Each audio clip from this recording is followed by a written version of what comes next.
घटना चक्र video number 10 गुरुत्व के अंतर्गत गति के क्वेश्चंस हम लोग देखेंगे। तो शुरू करते हैं। एक वस्तु का पृथ्वी पर द्रव्यमान 100 किलोग्राम है। अगर चंद्रमा पर गुरुत्वीय जनित त्वरण GE/6 है, तब चंद्रमा पर वस्तु का द्रव्यमान क्या हो जाएगा। देखिए, द्रव्यमान यानी m जो है वो g पे डिपेंड नहीं करता, तो इसलिए वहाँ पे भी यानी यहाँ पे चंद्रमा पे आप कहीं भी उस वस्तु को ले जाएं, उसका m जो है चेंज नहीं होगा। m जो है 100 किलोग्राम, चेंज क्या होगा w। क्यों? w बराबर mg यानी मास गुणे g, गुरुत्वीय त्वरण या गुरुत्व। तो w बराबर mg यानी वेट उसका चेंज होगा, मास चेंज नहीं होगा। भारहीनता होती है, तो ए ऑप्शन। गुरुत्वाकर्षण की शून्य स्थिति यानी गुरुत्व आप न महसूस करें, वो होता है भारहीनता। यहाँ पे आपको सुलेमित करना है कौन किसकी खोज की थी।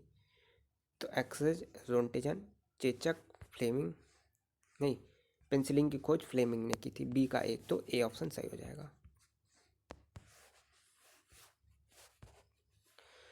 पृथ्वी अपने कक्ष में लगभग 4400 किलोमीटर प्रति घंटे की गति से घूमती है। इस तेज गति को हम अनुभव क्यों नहीं करते। तो बी ऑप्शन। अपने कक्ष में पृथ्वी की गति की अपेक्षा हमारी गति शून्य है। ये इंपॉर्टेंट है। अपने कक्ष में पृथ्वी की गति की अपेक्षा हमारी गति शून्य है। यूपीपीसीएस मेंस का क्वेश्चन है।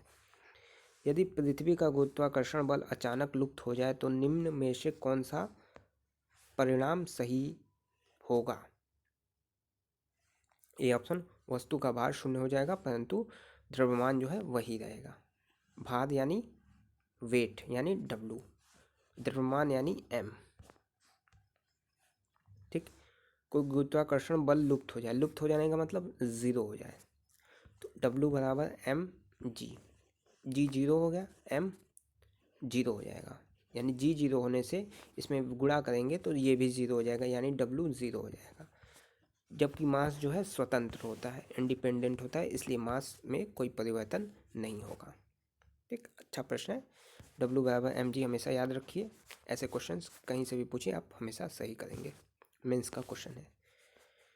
पृथ्वी के चारों ओर परिक्रमा कर रहा कृत्रिम उपग्रह इसलिए पृथ्वी पर नीचे नहीं गिरता क्योंकि पृथ्वी का आकर्षण, डी ऑप्शन, उसकी गति के लिए आवश्यक त्वरण प्रदान करता है। उसकी गति के लिए आवश्यक त्वरण प्रदान करता है।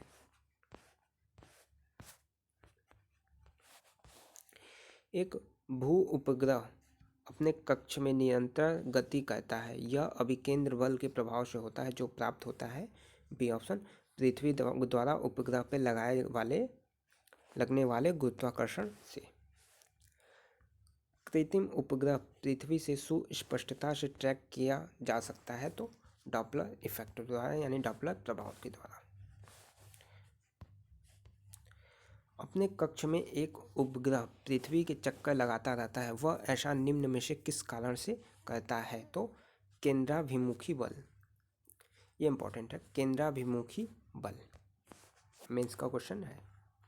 ये बहुत ही अच्छा क्वेश्चन है। देखिए, प्रकृति में ज्ञात बलों को चार बलों में विभाजित किया जा सकता है, यानी गुरुत्व बल, विद्युत चुंबकीय, दुर्बल नाभिकीय बल और प्रबल नाभिकीय बल।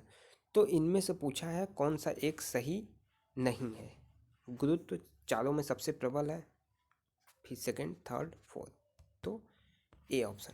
गुरुत्व चारों में सबसे प्रबल है, यह जो है कथन सही नहीं है। क्या सही है? देखिए, चार आधारभूत बलों में गुरुत्वीय बल सबसे क्षीण बल है। आईएएस का क्वेश्चन है, यानी गुरुत्वीय बल जो है सबसे क्षीण बल है, सबसे दुर्बल बल है, और सबसे प्रबल जो बल है वो है नाभिकीय बल।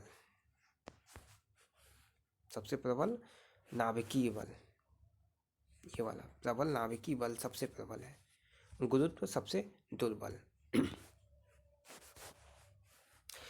किसी लिफ्ट में बैठे हुए व्यक्ति को अपना भार कब अधिक महसूस होगा। वेट जी जब ऊपर जाएगा। ठीक, देखिए ये पृथ्वी है, यहाँ पे जी सबसे मिनिमम होता है, जैसे जैसे ऊपर जाएंगे जी का मान प्लस होता जाता है, जी मैक्सिमम पोल पे होता है। तो वो कॉन्सेप्ट आप अप्लाई कर दीजिए लिफ्ट में। भाई लिफ्ट में भी हम ऊपर जा रहे हैं, तो जैसे ही ऊपर जाएंगे जी का मान प्लस होगा, जी का मान प्लस होगा तो वेट, यहाँ पे भार पूछा है, भार W बराबर एम जी, जी का मान बढ़ रहा है तो एम का मान भी बढ़ा हुआ हो जाएगा। तो एम जो है बढ़ा हुआ यानी W बढ़ा हुआ प्रतीक होगा।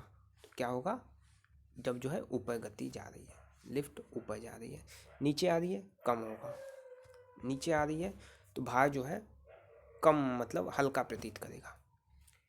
एक समान वेग से ऊपर या नीचे जा रही है तो कोई चेंज नहीं आएगा। और यदि लिफ्ट का जो रस्सी या तार वो टूट गया तो फ्री गति हो जाएगी, फ्री मूवमेंट। ठीक।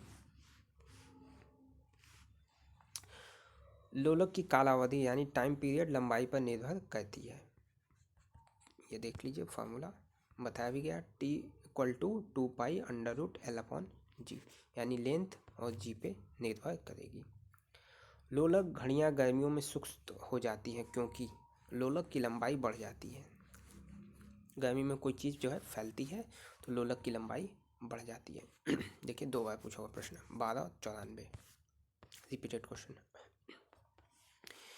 एक लड़की झूले पर बैठी स्थिति में झूला झूल रही है, उस लड़की के खड़े हो जाने पर आवर्तकाल कम हो जाएगा।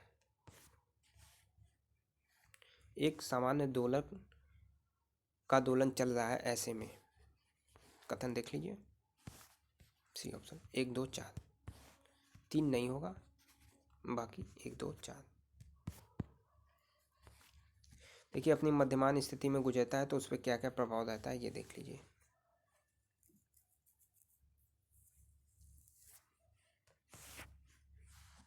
लास्ट बिंदु पे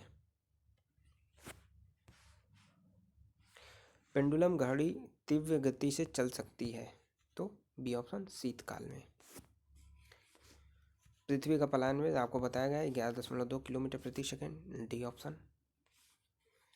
यदि कोई वस्तु 8 किलोमीटर प्रति सेकंड के वेग से अंतरिक्ष में फेंका जाए तो वह क्या होगा, तो बी ऑप्शन, वह वापस पृथ्वी पर आ जाएगी क्योंकि मिनिमम वेग 11.2 किलोमीटर प्रति सेकंड चाहिए। चंद्रमा पर वायुमंडल नहीं होने का क्या कारण है, तो डी ऑप्शन। ठीक। तो ये सारे क्वेश्चंस आपके गुरुत्व के अंतर्गत जितने भी स्टेट परीक्षाओं में आए थे 2 पार्ट में आपको क्वेश्चंस करा दिया गया। ठीक, दोनों पार्ट जाके आप लोग देख लीजिएगा। वैसे पूरी घटना चक्र आपको कवर करा दी जाएगी, जिसके बाद आपको किसी भी स्टेट पीसीएस के लिए रामबाण पूरी सीरीज है, कोई क्वेश्चन आपका फिजिक्स का नहीं बचेगा।